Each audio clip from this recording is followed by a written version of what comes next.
Good morning, good afternoon, good evening, and welcome to 2023. Into the Ivy is back. It's a new year. Happy New Year, everyone. We have got some recaps of our top 10 favorite moments from 2022. We've got a few New Year's resolutions for the Cubs in 2023, as well as examining the roster again, kind of looking at what the Cubs need to do to add from the free agency pool that's left, whether that's at first base, third base, another outfielder, exploring some potential trades, messing around with the trade analyzer. We've got it all here.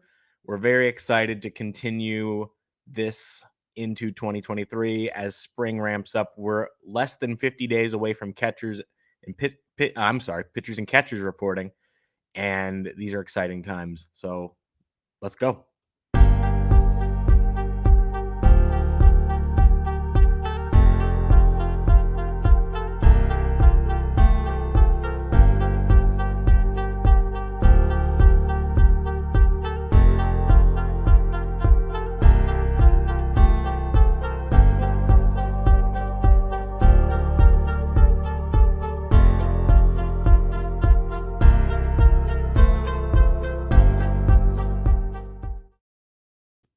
Happy New Year. Today's date is January 3rd, 2023. I hope everyone enjoyed the holidays with their families, their loved ones, whatever you chose to spend your holiday time doing. I hope you enjoyed it. We took a little bit of a brief recess from podcasting from the Cubs and into the Ivy just to spend time with everyone. But now that we're back in the new year. I figured a great way to start this show would just to recap some of my favorite moments from the 2022 season. So this is all personally me. You may have a difference in opinion. That's fine. My number one pick was the Seiya Suzuki signing on March 18th. Seiya Suzuki has been my favorite Cub on the roster in 2022. I think he's still my favorite Cub going into 2023. And I remember when the Cubs signed Seiya, March 18th, I was on a flight from Orlando to Chicago, and it was somewhere over Kentucky because, on the airline, you can watch like where the plane's at. So I had that pulled up and I enabled the Wi-Fi because it's a 2.5-hour flight. Didn't pay for it, just on the iPhone, get the complimentary Wi-Fi. And all of a sudden, one of my Ryan, my co-host, he goes, I can't believe it. I go, what's happening? What's happening? Like, I can't look it up on Twitter. I can't go on Twitter and see what's happening. What's going on? And he goes, we got Seiya. And I go, wow, I need to fly to Chicago more often if that's what I knew it was going to take to get the Cubs to sign guys. Can confirm that I was not on a flight to Chicago when the Cubs signed Dansby Swanson. But yes, Seiya Suzuki, he's just a lot of fun for me to watch. I enjoy the guy a lot. My second favorite moment from this year, from 2022, was when Dansby Swanson signed with the Cubs on December 17th. So just a few weeks ago. I think that this is going to be, it's got the potential to be, I don't know what the Cubs are going to do in the future, 4 years down the road or whatever, but this Dansby Swanson signing does feel kind of similar in esque to the John Lester signing in 2014. We could look back on this signing and be like, this is when the Cubs signaled to the rest of baseball that they were ready to contend again. I'm not saying it's going to happen. A lot can go wrong, a lot can go right.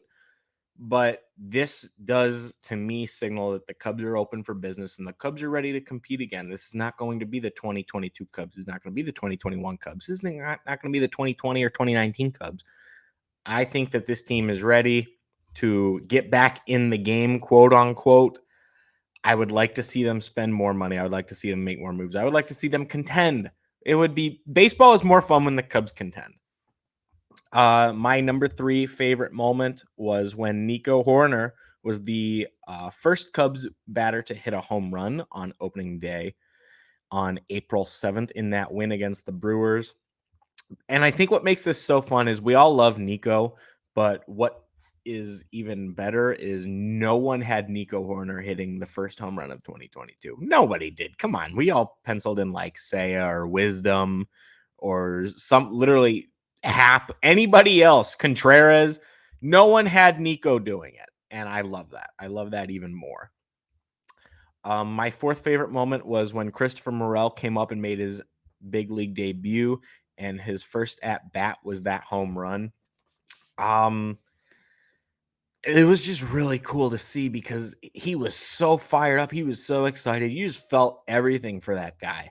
Like just the raw emotion. It was really cool to see in person. Or I'm sorry, not in person, but watching it live on TV. My fifth favorite moment was when Ian Happ won the Gold Glove on November 1st, so a couple months ago. And all I can say is what a transformation for Ian Happ from 2021 to 2022. I listened to Hap on the CHGO Cubs podcast last week and just talking to those guys about what it meant from when he first came up. Madden moving him from second to left to center to third to first, wherever they needed him. He was like a young Ben Zobrist. But now him getting the start in left field every day, like he was telling the guys on CHGO, he gets to see what it's like playing left field at Wrigley Field every day. He knows what to expect. He knows kind of how the wind will work. Things like it's the little things of he knows what to expect in left field now, and that's going to help his performance. So to see him win that Gold Glove finally was really cool. And come on, Jed, extend the guy. We want him. We want Ian. We wanted we wanted Wilson. We wanted Anthony. We wanted Chris. We wanted Javi. We wanted all those guys. Just give us Ian Happ. Give us Ian Happ. We'll get off your back.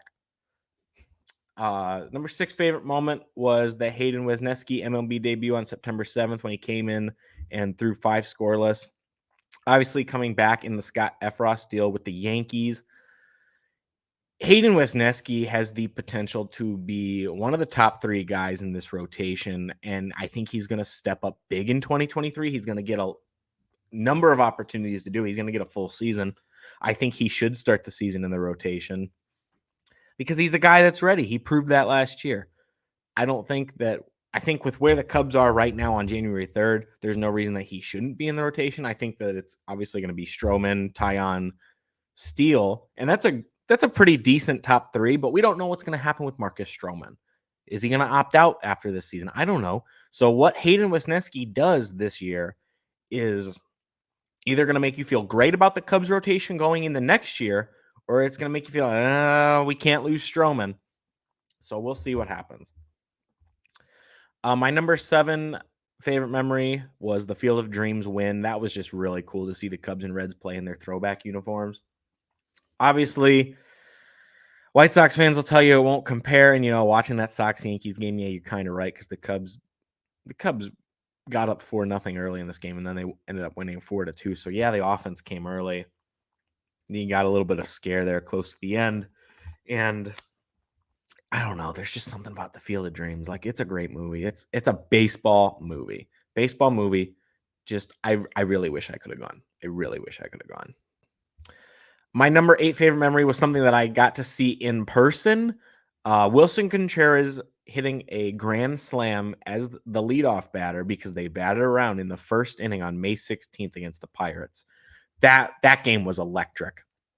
I have nothing else to say. It was 8-0 after the first inning.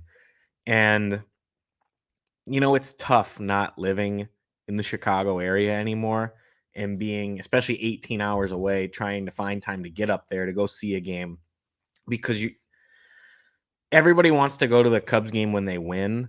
And my luck had been very, very badly lately when it comes to going to see Chicago sports in person.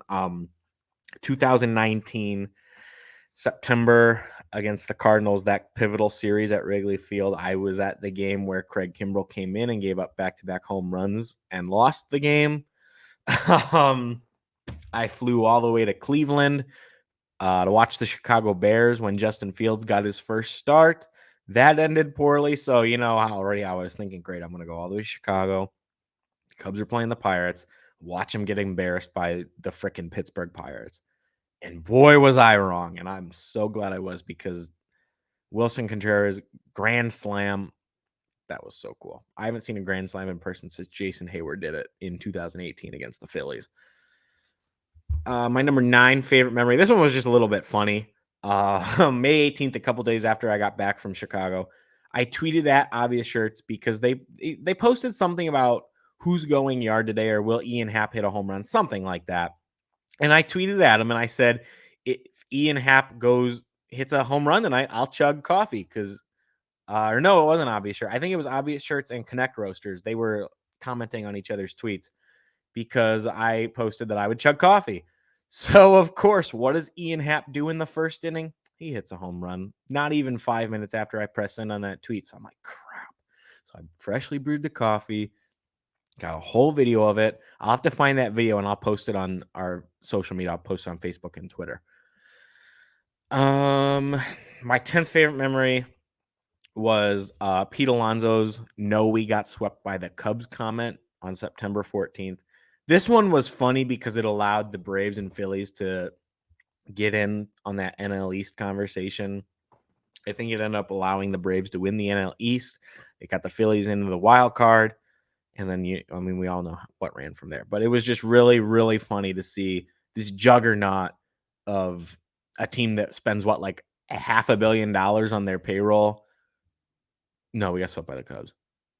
I mean, we weren't very good last year, so it was kind of fun to play spoilers.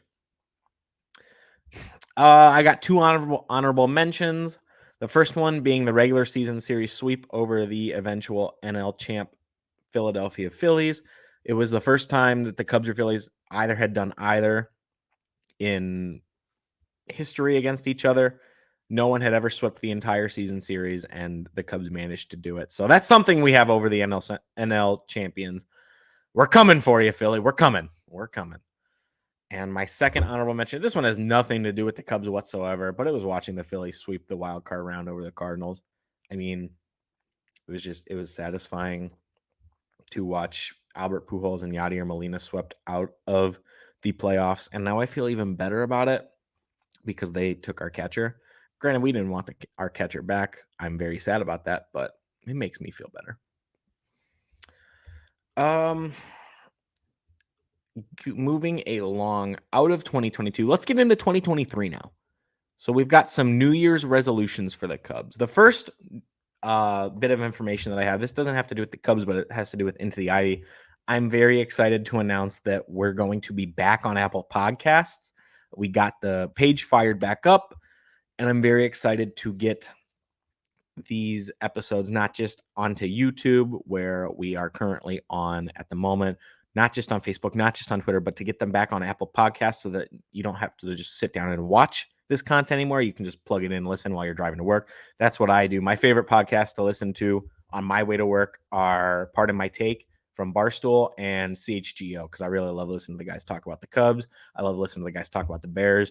Those are my two favorite teams. So to get to listen to those on my way to work, I enjoy it a lot. So keep an eye out for us on Apple Podcasts. We'll be posting the link on Facebook, on Twitter, on all our social channels, on YouTube. We'll get it out there. We'll get it out there. So 2023 New Year's resolutions for the Chicago Cubs. Let's start with no double-digit losing streaks, please. I'm fine if you lose 9 straight. Just don't hit 10. I think we had like 3 last year where we lost 10 plus games in a row, and that's just so deflating. It is so deflating for a team that's trying to build momentum. And I think it was all in the first half too. There was a lot of injuries. I'm pretty sure Smiley, Miley, and Hendricks were all out at the same time. So we just got to keep everybody healthy. The starting pitching just took an absolute gut punch. So we had to roll with guys that had never had major league experience before. That's not going to do much for you. So let's just not lose 10 games in a row multiple times. Let's just not do it once. That being said, let's have a first half winning record too, not just a second half. If we can go 39-31 in the second half alone, that's a huge improvement after the All-Star break last year. If the Cubs play that way, if they can win, let's just say you win 39 games in the first half and 39 games in the second half, that's 78 wins. That's 3 less of going 500. Somewhere in there, you can win at least 4 more games and finish above 500. I don't care if it's 82-80. Just finish above 500 so we have something to build upon going into 2024. Because I think 2023 has when I compare this, it's not going to be, we're winning the World Series next year. I think that 2023 has the ability to be 2015-esque in which case it is going to either be like, we're going to be surprised at how well this team is playing, or we're going to be like, ah, crap. But when I say 2015-esque, I'm not saying we're expecting the Cubs to win the World Series in 2024. I'm not saying that. I'm just saying that if we really think the Cubs are going to contend in 2024, it would be nice to see flashes of that this year. Another resolution I would like for them to complete is finish second in the NL Central. You know, if it weren't for the AL Central, this would be the worst division in baseball.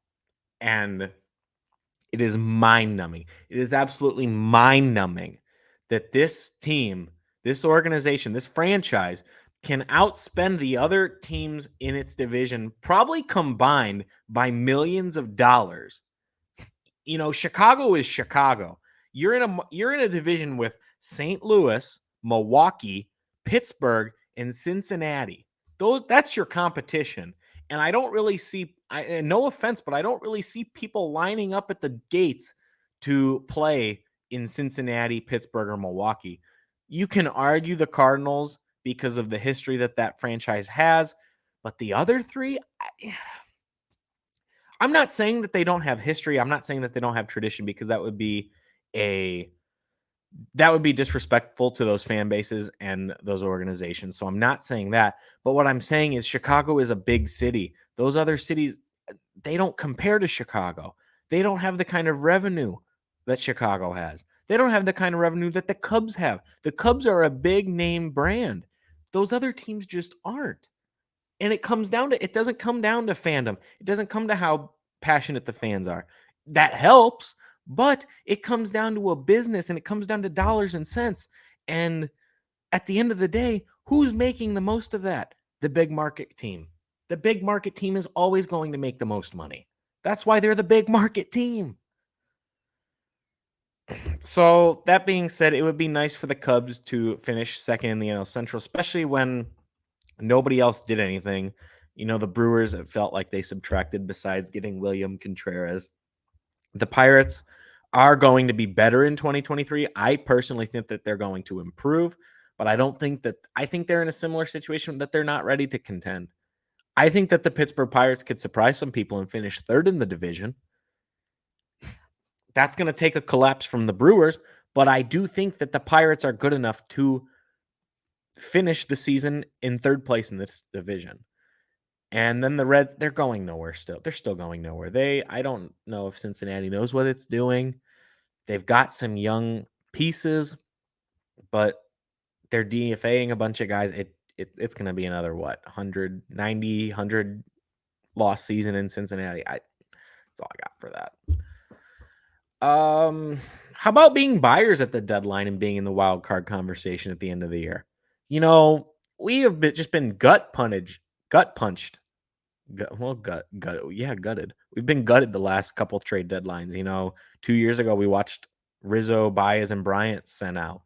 Last year we went through all the emotions of Ian Happ, Wilson Contreras. Will they stay or will they go? All the way down till the minute, and then even then we're like, well, deals can still be reported. They could have been finalized. They just might not have been reported yet.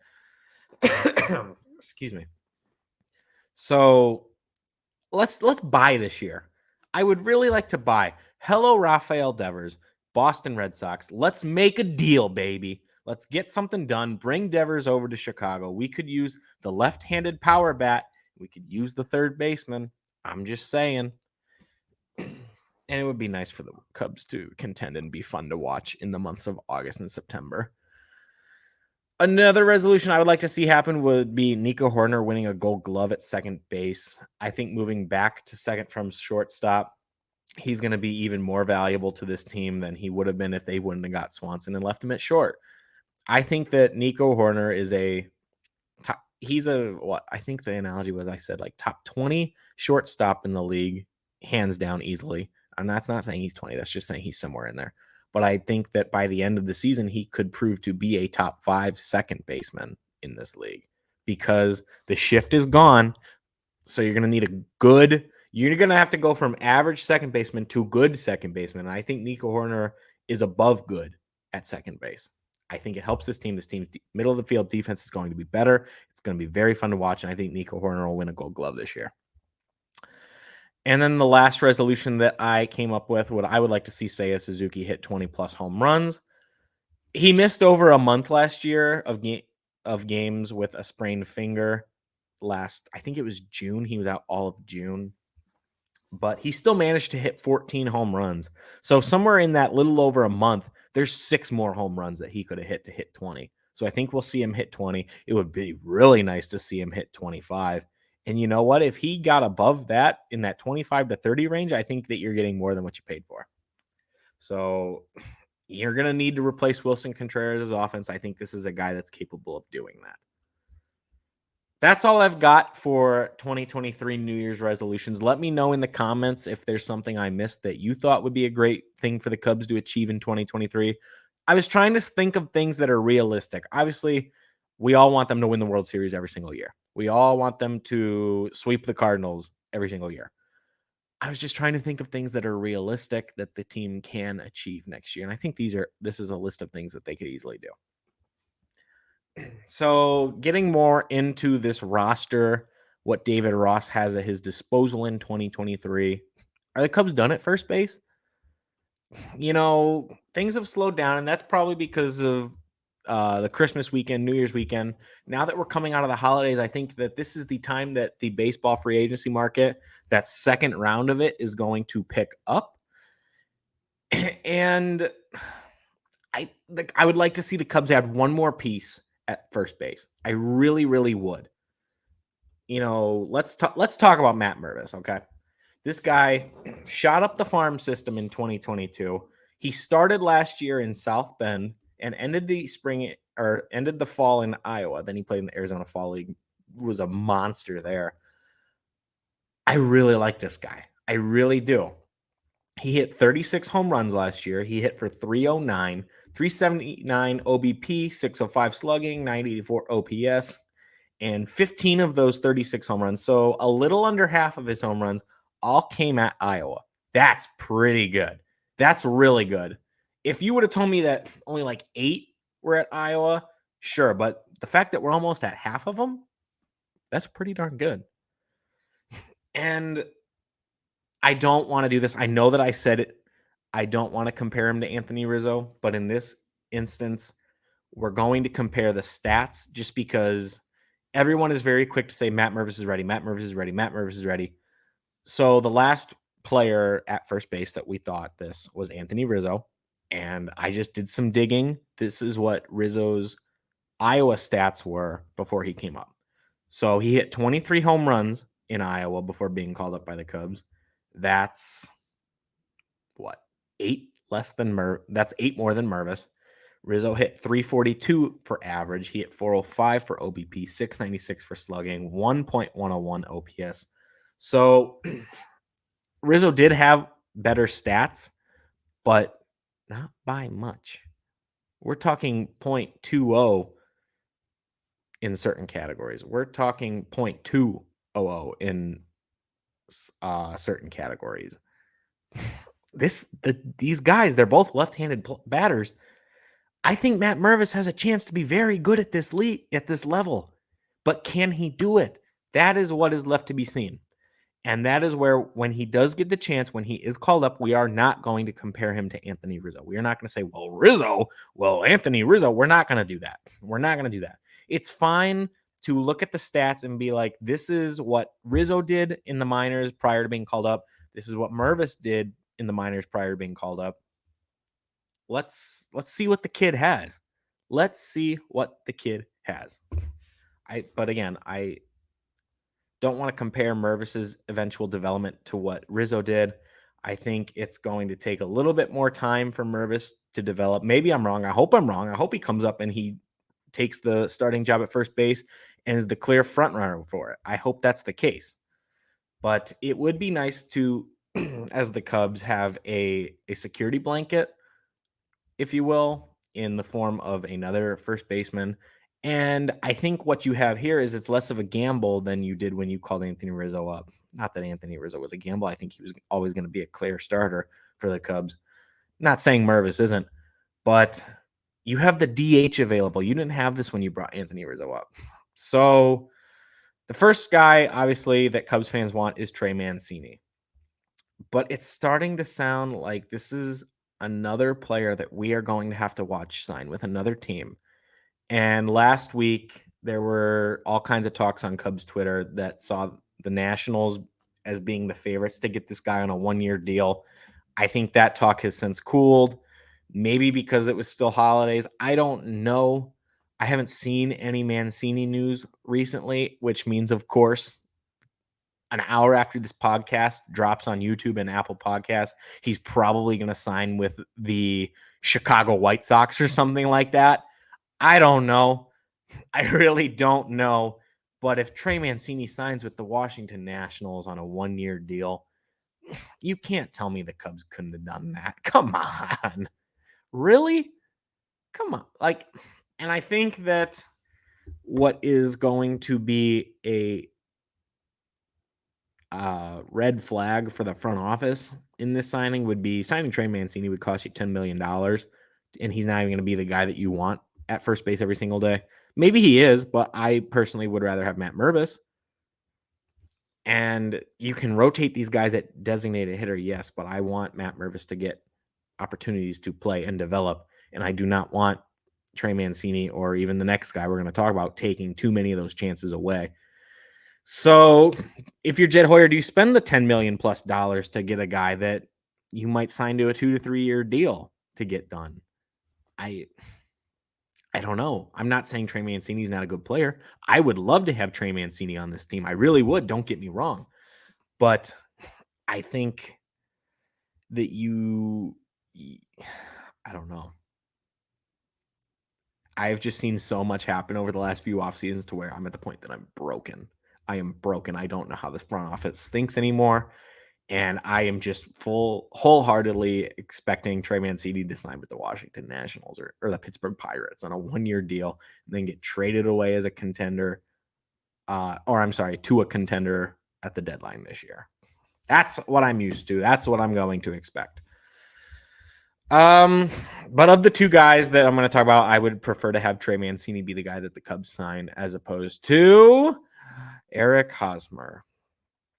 Now, this is a guy that has been linked to the Cubs over the last week in multiple reports. He's not going to be the Kansas City version. He's not going to hit you 20 plus home runs a season. If he does, that's awesome. And it's definitely a steal. But he could get you 10 to 15 home runs this season. He's going to bat somewhere in the 260s in terms of average, 330s OBP, a lower 700 OPS. He's a veteran. He's an aging veteran. That's what Eric Hosmer is going to bring to the table for you. AKA, he's going to eat at bats. He's going to give guys like Matt Mervis days off. He's going to provide the left-handed bat that you need. It's not going to be, I wouldn't per se say it's a left-handed power bat, but I would say it's a left-handed bat. And I know what you're thinking. The next question is going to be, Ben, does the shift change help? I don't think so, honestly, because I took a look at the stats. Eric Hosmer was only shifted against 16.7% of the time in 2022. He took 413 total at bats, and he faced the shift in only 69 of them. And he still wasn't that great. So that is concerning to me. Because I don't think that you can argue. I don't think you can bring him in and say, well, now that the shift's gone, maybe his stats go up. They might go up. Maybe something happens in 69 of those 69 at bats. I don't know. But I don't know. This is such an awkward position to be in. This is such a sucky situation to be in because if we need a left-handed bat this bad, we should have just kept Schwarber. This sucks, man. We should have just kept Schwarber. But that's a rant for another time. We can get into that in a different episode. But I do think that Eric Hosmer is the preferred Jed Hoyer target because this is where the one-year deal is acceptable. This is where the one-year prove-it deal is acceptable. It's not even a prove-it deal because there are two teams on the hook for this contract right now, the San Diego Padres and the Boston Red Sox. The Cubs We can pay him the league minimum of $700,000. That's it. Not even a million number. We can pay him the league minimum for the next 3 years if we wanted to. You could pay this guy the league minimum for 3 years as opposed to 10 million plus for Mancini. That's just an argument. I'm not saying that I want Hosmer over Mancini because I still would rather have Mancini. But if we were to go with Hosmer, this would be the reason. This would be the reason. Because he's cheap. There's no risk in this signing. This is a low risk, high reward signing. So that is why I think that Eric Hosmer will get signed by the Cubs here in the next couple of weeks. I think he'll get the invite to spring training. And whether he makes the roster, I don't know. But I think that Eric Hosmer will be a Cub in 2023. What about third base? So the outlook right now is that Christopher Morel and Patrick Wisdom is the likely tandem to start the season. What about Carlos Correa? I'm just going to nip at this one in the bud right now. We're not getting Carlos Correa. The Giants and Mets are, yes, they're both concerned with 10 plus years for Correa, but I do think that Steve Cohen will get something done with the Mets, maybe a shorter term deal, whether that's 5 years, I don't know. But if you're Jed Hoyer, is 4 to 5 years, somewhere in the $160 to $200 million total. Is that a fair value to lock down a guy like Correa as your third baseman of the near future? I don't know.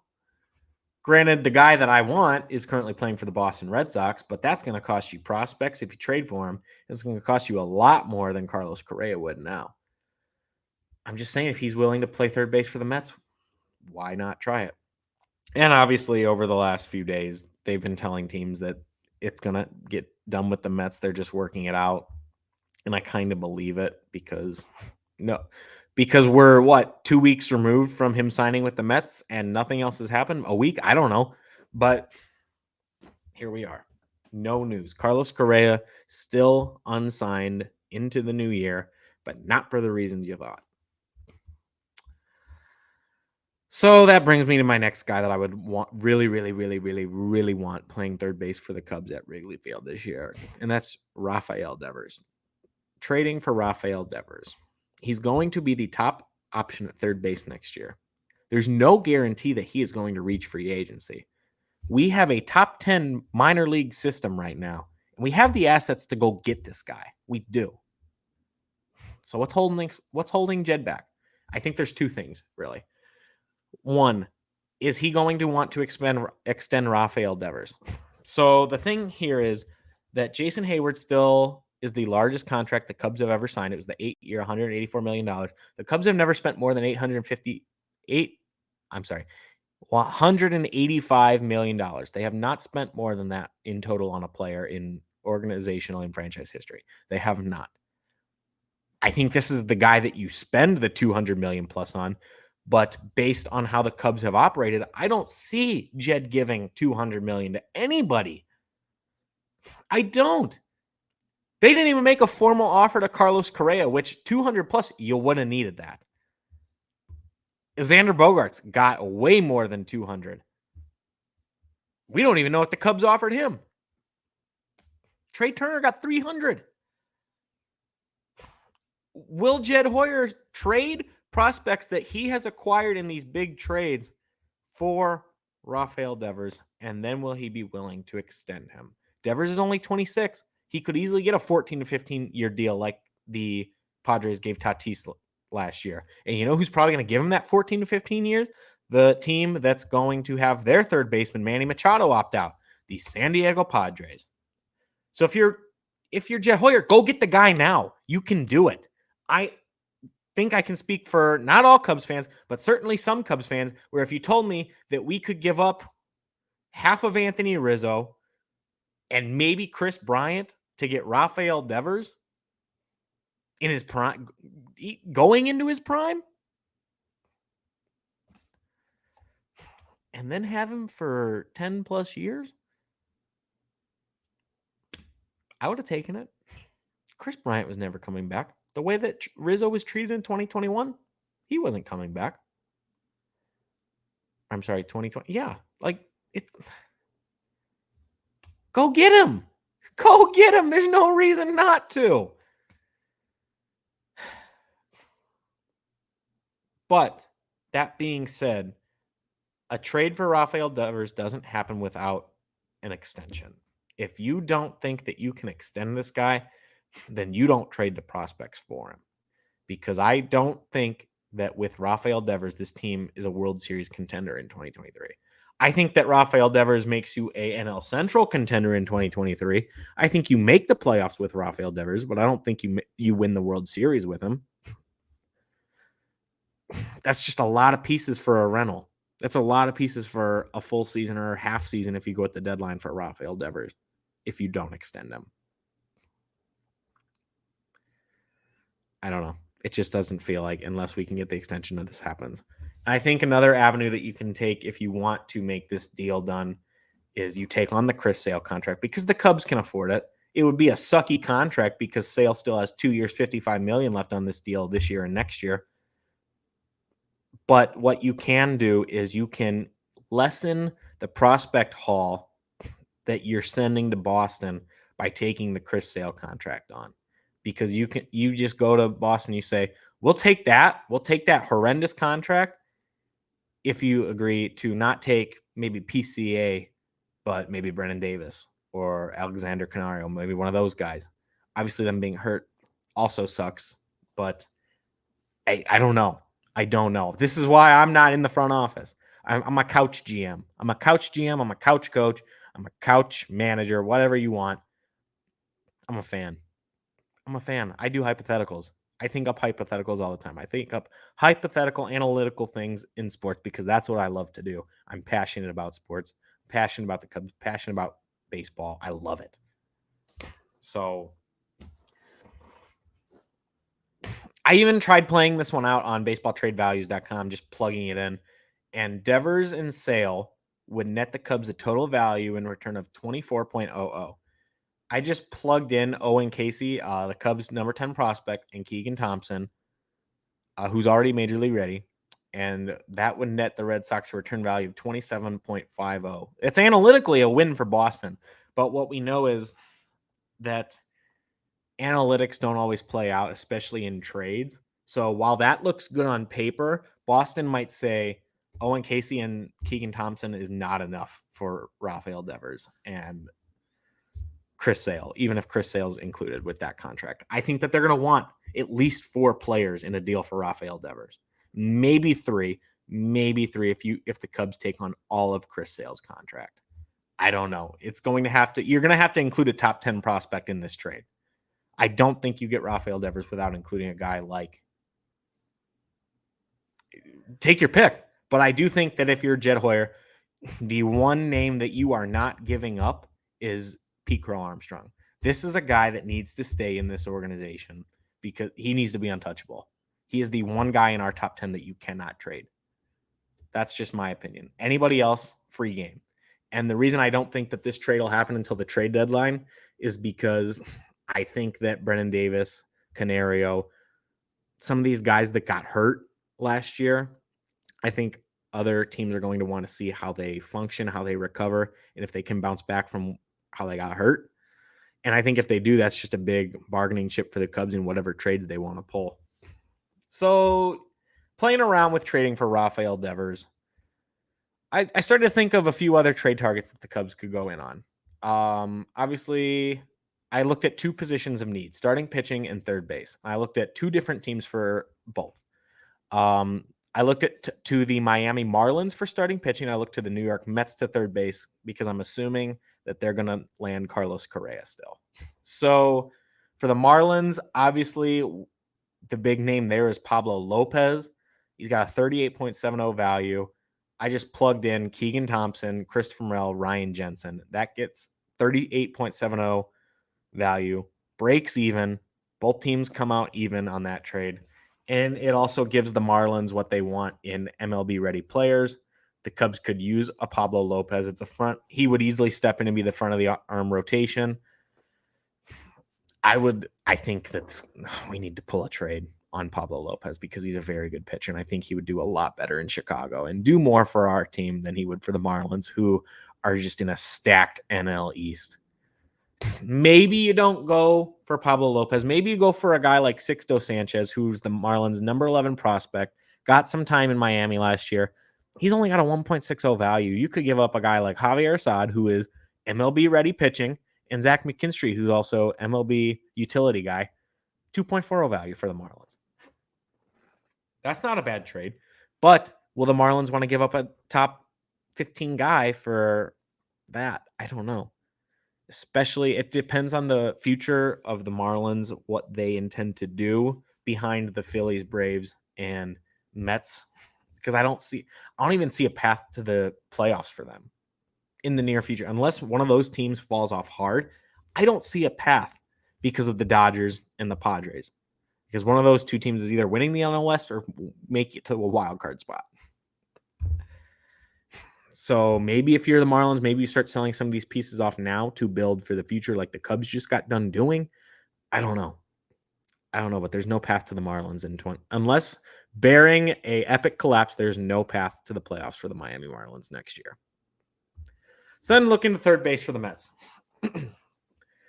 The first option was Mark Vientos. He's the Mets' number 7 prospect at third base. He's got a 9.9 value. You could give up.